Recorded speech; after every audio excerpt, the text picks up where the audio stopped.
Bismillahirrahmanirrahim. Assalamualaikum warahmatullahi wabarakatuh.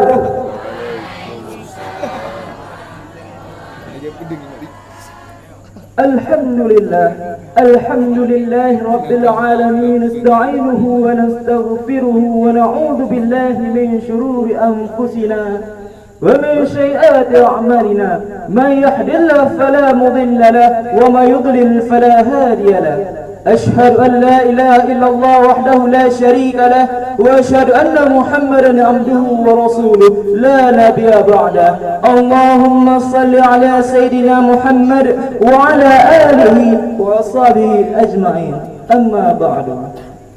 Buat langkah yang pertama, mari sama-sama kita panjat pohon kelapa, kita petik buahnya, kita kupas kulitnya, kita minum airnya, kita makan isinya. Lezat rasanya. Itu masih sedikit nikmat Allah yang diberikan kepada kita. Belum lagi nikmat iman, nikmat Islam. Allah pula yang telah menciptakan hidup sebagai jalan, menciptakan nafsu sebagai cobaan, menciptakan akal sebagai pemikiran, sehingga kita dapat membedakan antara yang hak dengan yang batil.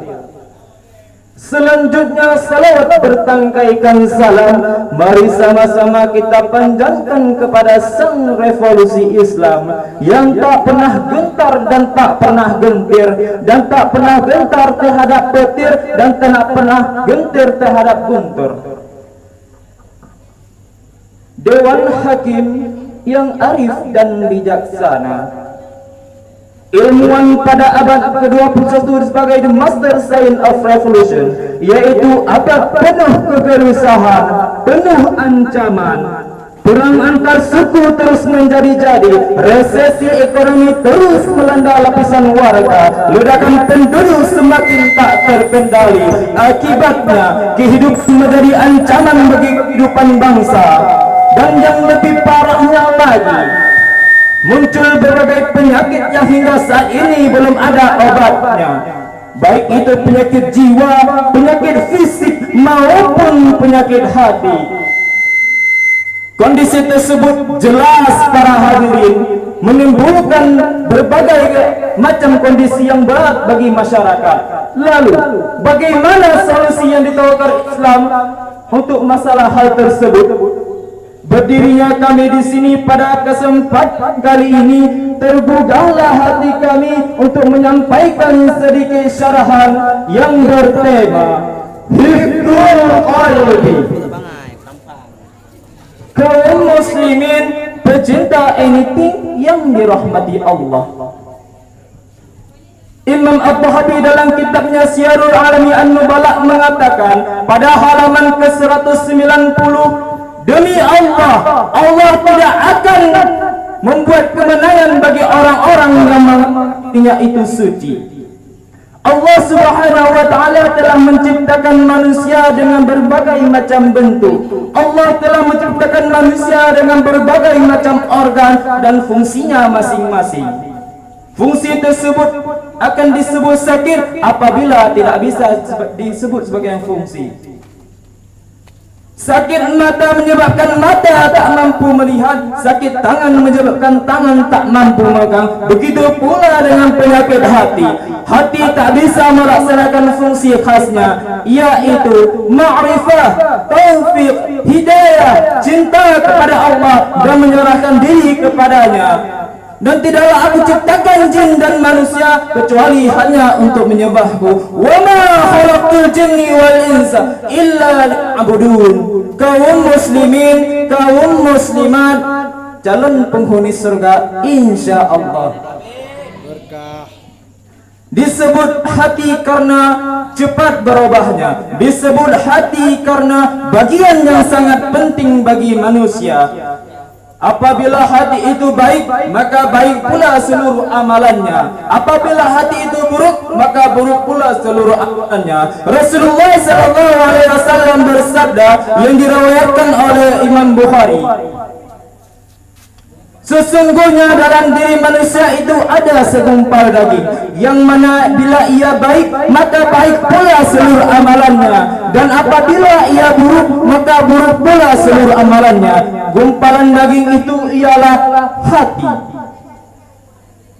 Dan begitu pula bila hati berpenyakit akan susah menerima kebenaran, akan mati dalam keadaan kafir. Karena penyakit hati lebih berbahaya daripada penyakit fisik. Allah berfirman dalam Al-Quran surat At-Taubah ayat 125 yang akan dibacakan oleh korek kami berikut ini. A'udzu billahi minasyaitonir rajim.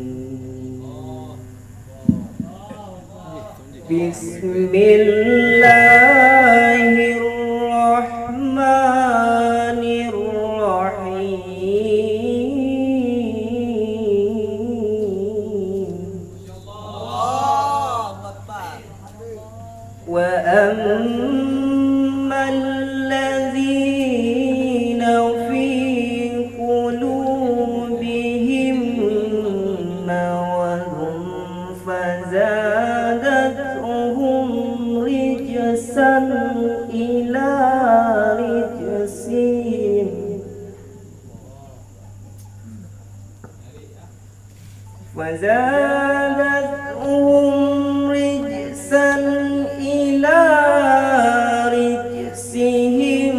وماتوا وهم كافرون.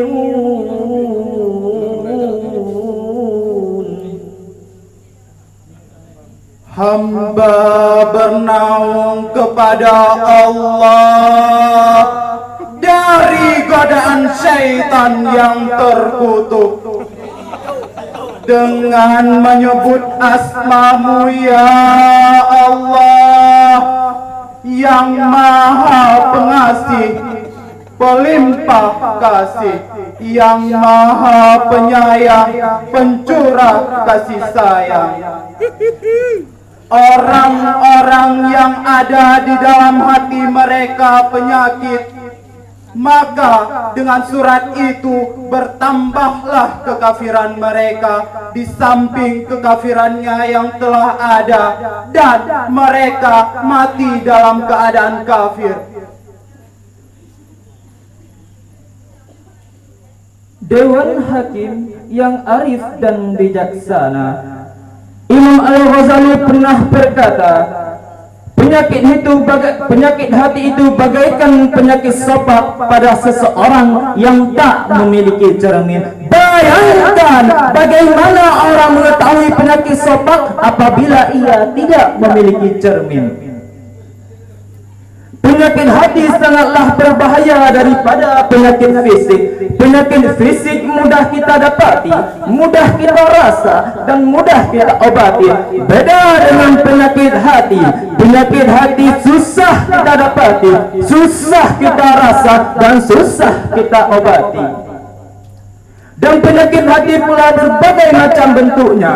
Yang paling berbahaya ialah keraguan terhadap agama, lemah iman terhadap Allah dan Rasulnya, dan juga ria, ingin dipuji oleh manusia, iri, dengki, sombong, congkak, angkuh, dan bermacam bagai penyakit lainnya. Itu terjadi semua karena kebiasaan dan kelalaian manusia. Kita ingat pepatah orang dahulu, lancar gaji karena diulang, alah bisa karena biasa.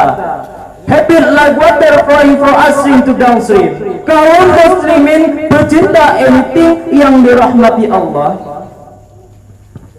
mari sama-sama kita ubah kebiasaan buruk kita agar kita tidak mempunyai penyakit hati. Sakit gigi lebih mudah daripada sakit hati, begitu kata Mickey Z. Hadirin, lebay rasanya, tapi itu kenyataannya. Sakit hati lebih mudah kita obati daripada sakit gigi lebih mudah kita obati daripada sakit hati. Kita ingat amanah iwafas, bongkar kebiasaan lama. Mari sama-sama kita bongkar kebiasaan buruk kita yang lama dengan yang baik-baik, dan kita jauhi langkah-langkah syaitan, karena langkah-langkah syaitan membawa kita berasa sakit hati. Allah berfirman dalam Al-Quran pada surah An-Nur ayat ke-21 yang akan dilantunkan oleh Torik kami berikut ini. Ya ayyuhalladzina amanu la tattabi'u khutuwatis syaitan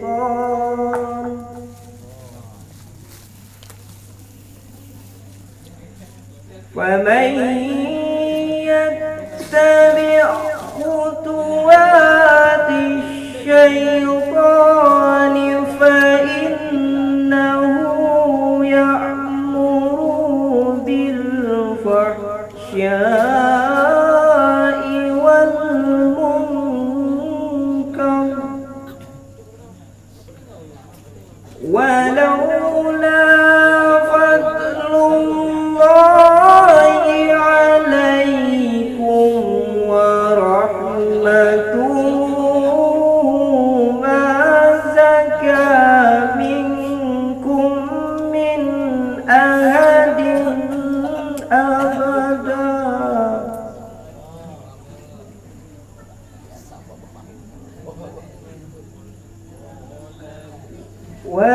walakin Allah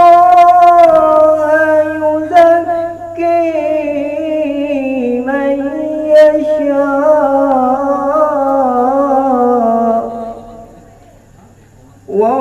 wallahu sami'un alim.